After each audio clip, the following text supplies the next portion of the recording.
What's up, Soul Fam? So continuing documenting my dreams, visions / insights. Last night was another interesting journey that I went on, and yeah, I will just explain it because I can already feel the emotion of it. So it started with me being met by the symbol or the image of Baphomet or Baphomet, and he was holding out this golden chalice towards me, and he asked me if I would drink of the bitter cup. And I was like, well, that doesn't sound very inviting. Do I really want to drink of the bitter cup? And I looked in the chalice that he was holding out before me, and it literally looked like a dark red wine. But the association of the bitterness was like, do I want to drink that? But my soul answered for me, not my mind, and my soul said, yes, I will drink of the bitter chalice. And so he reached out to me, and I want to say I partook of the wine, of the bitter wine. And as soon as I had it on my tongue, it was like the opposite of what I imagined it to be. It tasted like a deliciously deep, rich, exuberant kind of like berry port. It had that kind of like warmth that like filled my mouth, and then it kind of like resonated up through my head, and I could feel myself feeling a bit like tipsy. Anyway, I had to drink this chalice, and as I drank the chalice, this warmth just filled me all in my head, predominantly, and here. And he smiled and said, now shall we go through the door? Now, if you remember the story of the door I spoke about a few weeks ago, there was actually 2 parts of the key in order for me to get through that door, and it involved another person, so I wasn't able to go through it until they'd done their part. So I was questioning it, saying, well, how am I going to go through this door if they haven't done their part? And they said, well, there's many aspects to this door, and this is you doing your part. So I was like, oh, okay. And then the door opened before me, and I stepped through, and beyond the door, I saw a fire. Like, well, I don't mean a little fire that was on the floor. It was like a wall of fire, and it was the second fire, was what I was hearing. And I knew that this was like a massive deal to be in the second fire. Like, there'd been many purifying fires before me, and I'd stepped through the fire and walked through fires, and there'd been a purification. But this was like, I don't know, it was like quite, not many people were here, and I was, my soul wanted to run to the fire. So, and I was surprised in my mind that I wanted to run into a fire. It went against everything in the same way. It was the kind of like drinking the bitter cup, and yet I instantly said yes, of course. So I ran towards this wall of fire, and as I stood within the fire, I knew that it was the fire of God, and it was an all-consuming, purifying fire, and it was going to show me who I really was. And I entered it as a human person, and I stood within the fire, and then I began to hear, this is the fire of Moses, this is the fire of Abraham, this is the fire of David, this is the fire of God, the one and only I am, this is the fire, step in. And I was in this fire, and even though I was ablaze, I was not being burnt in the same way that, I can't remember their names, but they were in the fire, but they weren't being consumed.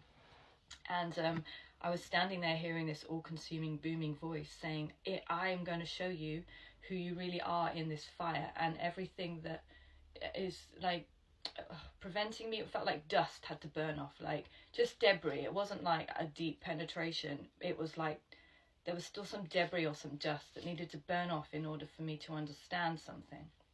And then I began to turn like the alchemist. I became like metal, but I was liquid metal in the form of me, this woman. But then the metal began to sort of take shape, and these wings came out from my back, and I began to sort of transfigure, and then I saw myself like a soldier, and I had the helmet. I had basically the armor of God on me. I was wearing the helmet, and I had a sword, and I had these wings, the fire was purifying the metal and alchemizing me, and I knew I had to stay in the fire until I was pure as gold, because I was going through like silvery colors. And yeah, it started with silver. I was thinking there was like other metals, but it was predominantly silver, but there would be flashes of like gold, and I was like, I have to stay here until I'm gold. And then I fully turned gold, and the fire sort of just, it didn't calm, but I stopped noticing the blaze, and all I could notice was me, and I became like a statue. I'm trying to think, like it was something, you know, similar to this. I was gold and I was a solid structure, and then I could observe what I could see, and it was like me learning who I was. But now I was not just a visual image that flickered, and sometimes I'd see her and sense her. She was standing in front of me so solid that I could see every wing. Like the wing, I had wings. I'm going to show you this, because it was just like this. So I had wings on my back, and I could see them, and I was touching them like, I have wings. They're my wings, and they're golden and they're solid, and I can touch them. And then I was studying like what I looked like. I was like running my finger down the edge of the sword. And before I went in the fire, Baphomet, he asked me to take off my jewelry. He said, you cannot take any other metals with you. You can't take certain things with you into this fire. And I know that's symbolic. And he asked me to take everything off except for this gold. The others are silver. This gold necklace, which in Arabic says Rebecca. He said, that's the only thing you can take with you. So I literally had to take off all my jewelry prior to this fire. When I went in and then I was studying myself, I was holding this Rebecca in my right hand, and something drew me to look at what that looked like through the transformation of the fire. And even though I couldn't open my fingers because I was a solid structure, I could see with my eyes, my mind's eye, or with my spirit, that the name Rebecca in gold now said God's army, God's soldier. And I was looking at myself, I'm like, I'm fully fledged with not only the armor of God, but I have these big golden angel wings, yet I still was as feminine and soft as a woman, and yet I had this strength. And I began to cry, and I began to, I was really, really like consumed with the wings. And I was just crying over the wings, and I wanted to touch them, and I wanted to see them. And then I was saying, I know that this is a solid structure, but I know what this feels like when these things are alive. And every single feather in these wings has a voice, and every single feather in these wings is healing. Every feather on my back brings healing. And as soon as I said that, the solid structure of me came to life, like in Narnia, where Aslan breathed on the structures, and they transformed back to living beings with blood and movement and breath. And I came alive, and the wings got even bigger and bigger and bigger, and they outstretched, and they put their arms around me. And I felt in that moment the love of God, the love of the Holy Spirit, the love of my own mother. There was something very motherly and nurturing about these wings that I carried on my back, yet these wings were healing me. They were hugging me and holding me. And then I saw the nations, and I saw my wings were big enough to hold the nations and to comfort the nations. And I heard, let my children come to you. Let people come to you, because there is healing in your wings. And yet you're a warrior, you're God's army, you're God's soldier. He kept saying, you're God's little soldier. And that's a joke I have, because I say, you know, I might be little, but I know I'm big. But he was saying to me, come on, my little soldier.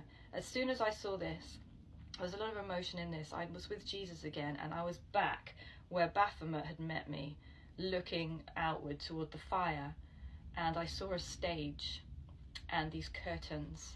And Jesus said to me, are you ready? And I started running again. I started running as fast as I could. And everything in me was like, why am I running towards what I don't know?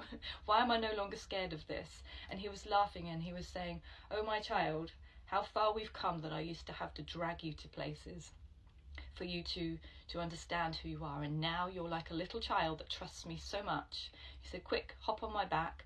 And I hopped on his back, and he gave me this piggyback. But I was too excited and I was too giddy, and I just ran. And then he almost was in front of me, and he opened the stage, and he said, now it's time to sing my voice to the world. And that is where I was.